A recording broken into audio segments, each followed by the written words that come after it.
Hello everyone, आज हम discuss करेंगे इंग्लिश लिटरेचर की एक ऐसी टेक्निक जिसने 20th सेंचुरी नॉवेल लिखने का तरीका ही बदल दिया। आज हम बात करने वाले हैं स्ट्रीम ऑफ कॉन्शियसनेस की।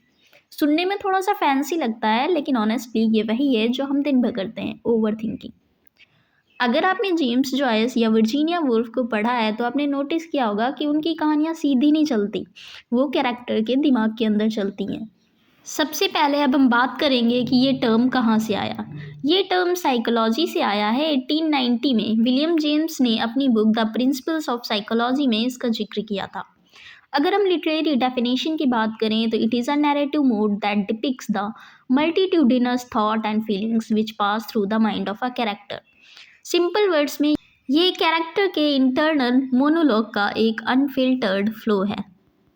लिटरेचर में इसका मतलब है a narrative technique that tries to capture the continuous flow of a character's mental process. मतलब कैरेक्टर क्या सोच रहा है, क्या फील कर रहा है, बिना किसी फिल्टर या फुल स्टॉप के वो सब पेपर पर उतार देना।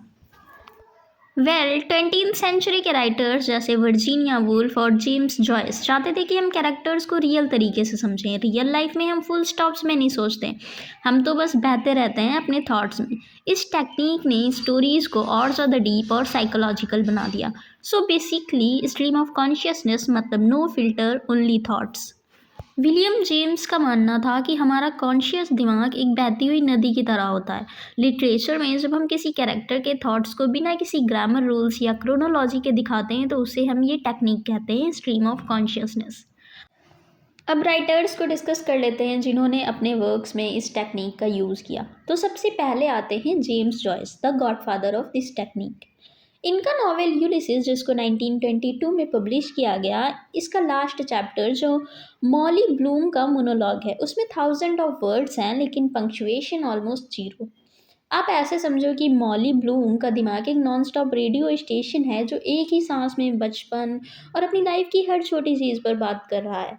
पढ़ने में थोड़ा टफ है पर एक्सपीरियंस एकदम रियल है। दूसरे जो राइटर हैं वो वर्जीनिया वुल्फ हैं, the master of movements. And इनका स्टाइल जो है से थोड़ा अलग था, ज़्यादा पोएटिक और सॉफ्ट। इनका नॉवेल मिसेस डॉलरवे इसका परफेक्ट एग्जाम्पल है। वुल्फ फोकस करती थी मूवमेंट्स ऑफ बीइंग पर। वो दिखाती हैं कि कैसे एक कैरेक्टर मार्केट में फूल खरीदते वक्त अचानक अपने 20 साल पुराने पास्ट में चला जाता है। अगर हम कैजुअल एग्जाम्पल की बात करें तो वुल्फ की राइटिंग ऐसी है जैसे आप किसी की पर्सनल डायरी पढ़ रहे हो जहाँ लॉजिकल से ज़्यादा फीलिंग्स मैटर करती हैं। वो दिखाती हैं कि कैसे एक पल में हम हज़ार यादें जी लेते हैं। वो मोमेंट्स ऑफ बीइंग या फ्लो ऑफ मूवमेंट की बात करती हैं, जैसे एक कैरेक्टर क्या सोच रहा है उस टाइम पर, उसकी क्या फीलिंग्स हैं, क्या इमोशंस हैं उसके बारे में वो जैसा वो सोच रहा है वैसे ही अपने वर्क्स में लिखती हैं।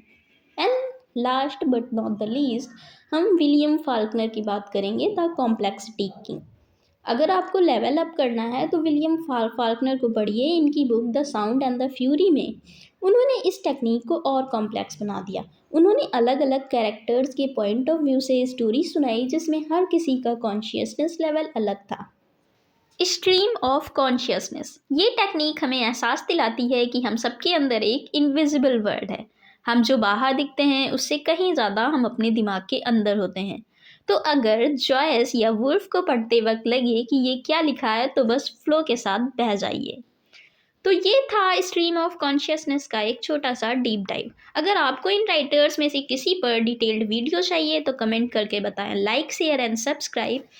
अगली बार जब आप ओवर थिंक करें तो याद रखिएगा आप बस एक लिटरेरी मास्टरपीस क्रिएट कर रहे हैं। Thank you for watching.